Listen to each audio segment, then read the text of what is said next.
Hi everyone, so it has been a long time since I have filmed. The last video I filmed was actually in December, so it's been a long time, but I'm back. I'm excited. So, I asked on my Instagram a few questions for my Instagram followers to create my SFX makeup. So the first question I asked was cotton wool or scar wax, and as you can see it was 50-50, so I'm going to try and use both today. After that I asked tissue and gelatin 1, so I am going to melt some of this in a bit, and I think I know what I'm going to do. We're going to see what part of my body you would like me to do this makeup on, whether it was on my forehead, my cheek, down my face, my arm. It was totally up to you, and my Instagram chose my face and down my arm. Asked what colours you guys wanted, and the colours that won were brown, yellow and red. I then asked runny blood and thick blood or no blood, and you all came through and chose runny and thick blood, so thank you. So now it's time to get into the makeup. Melted my gelatin in a bowl, and I'm using a disposable lollipop stick. So you don't want to put that straight on your face, or else it'll burn and you will create an actual burn on your face. So what I'm going to do is, while I'm letting that cool down for a little bit, I'm just going to use a makeup wipe to remove my foundation on my face where I want the gelatin to stick. Do it on my cheek and then down my neck and on my arm. So I'm going to test it on my wrist first to see if it is cool enough. What I'm doing is I'm just letting it drip down my face, and then I'm patting it with the lollipop stick just to give it a bit of texture.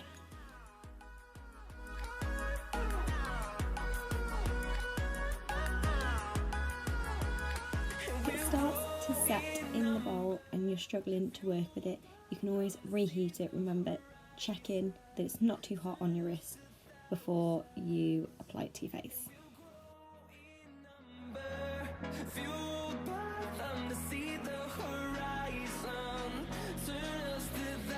So as you can see, I actually put the gelatin on while it was too hot, and I'm now red. So that is what you want to try and avoid. So the good thing about the gelatin is, as you can see, it has set. The only thing is it's a tiny bit sticky, so I'm just going to pop a little bit of powder on my face just to set it so it's not sticky while I'm doing the rest of my SFX makeup.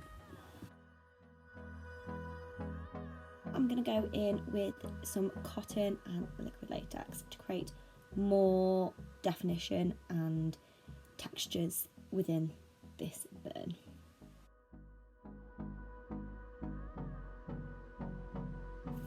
And the best thing about SFX makeup is you can make it as messy as you like. So if you do something wrong, it doesn't matter, because you can add something else to it or create some other kind of look instead.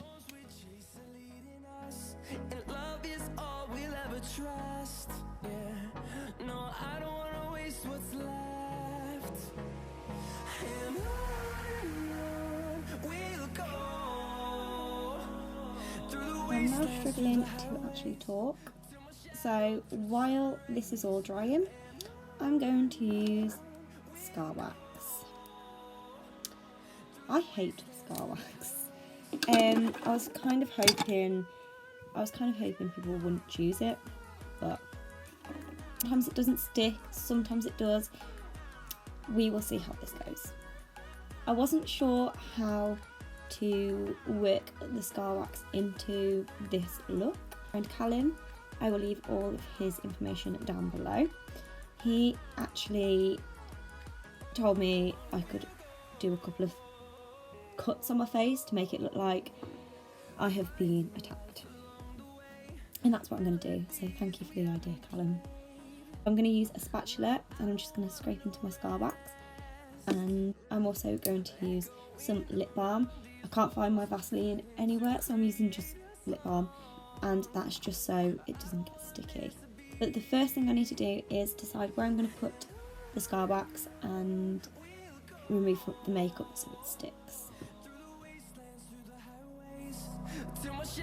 What I'm doing is I'm warming it up between my hands so it's easier to mould. So I'm just going to pop a tiny bit of this lip balm in the palm of my hand, and I'm just going to roll it out like this. I'm just going to pop a bit of Spirt gum here, and then I'm going to wait for it to get tacky, and then I'm going to stick down the Scab wax.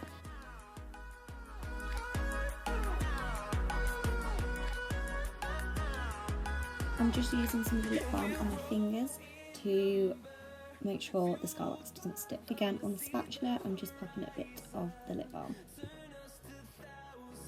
Once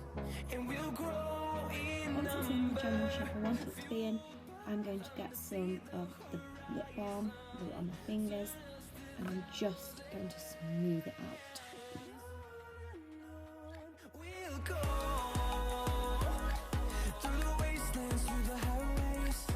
I am now going to create a cut in the middle of the Scab wax, and I'm going to open it up a little bit so we can see the inside. You want to make sure you've got plenty of Vaseline or lip balm or whatever you're using on it to make sure it doesn't stick at all, because if it sticks you'll pull all the Scab wax off and that won't be fun. All I'm doing is pulling the Scab wax down that's on the bottom, and then whatever's on the top it will go upwards to form almost an opening.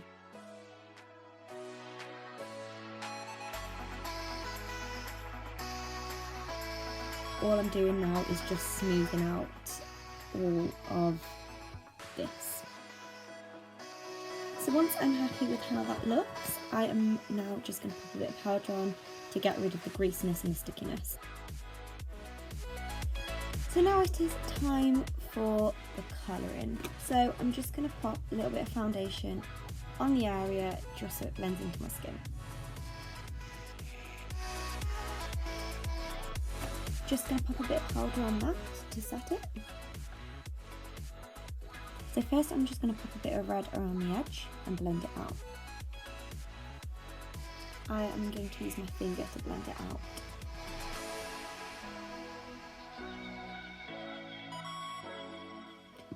So I'm just making it red to make it look like there is irritation around the cut, like it's just happened. I'm going to use a darker red in the middle of the cut.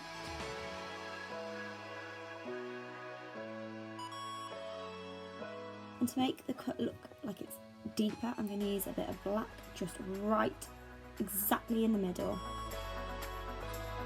I'm then going to blend that in a little bit with the darker red. I'm going to create a bit of bruising around the cut.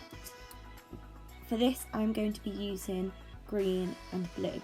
Everything I use I will link down below in the description. Just going in with a bit of green on my brush.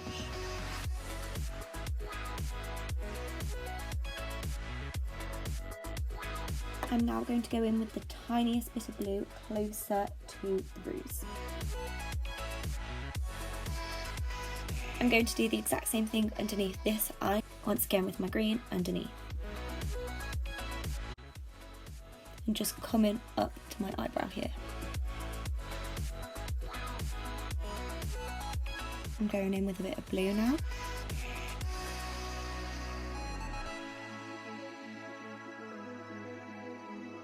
I'm also going to pop a bit of the lighter red just around the edge. I don't want too much. Again, blending it with my finger. Now it is time to paint this. Going in with a water activated paint in brown. I'm going to go in with a large brush just to make sure I cover everything. I don't want it too opaque because I want to still be able to see all the crevices so I can carry on doing detailed work. So what I'm doing, I'm just stippling it on rather than rubbing it on.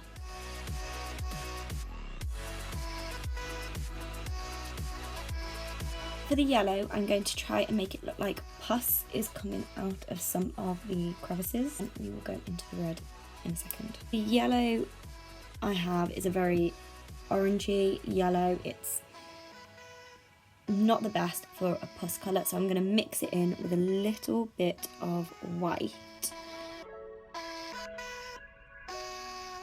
Just going to pop it in little areas that I would like to make look like pus.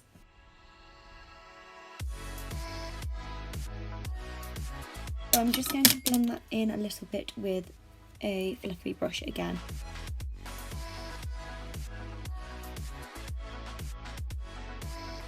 I'm now going to go in with a red.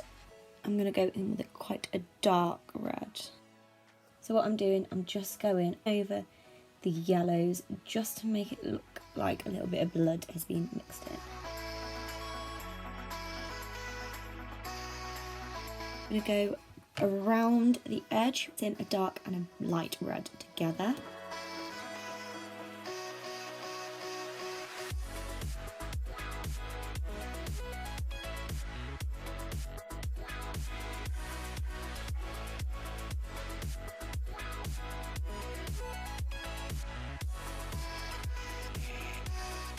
And once again going in with the brown just to make sure everything is blended.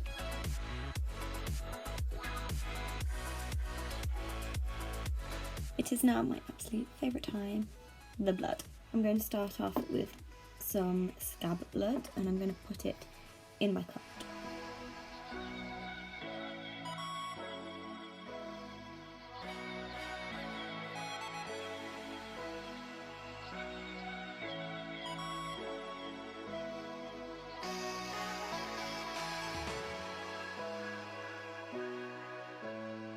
Go in with more of a jelly kind of Scab blood as well.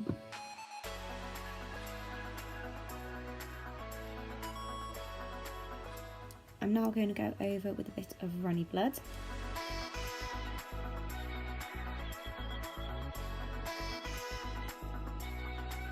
I'm also going over the cut with some of the runny blood around the edge. Put a container underneath, just so if anything drops, it'll go in here. Last but not least, I'm going to make it look like my mascara has run. I'm going to do this by wetting a little bit of a sponge and popping a bit of black mascara on that, and then dip it back in the water. I'm just going to drip it down my face. And this is the final look.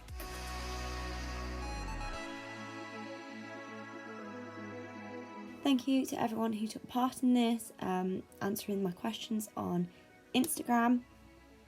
This is what we've created. I hope you guys enjoyed the video and I hope to see you all soon. Bye!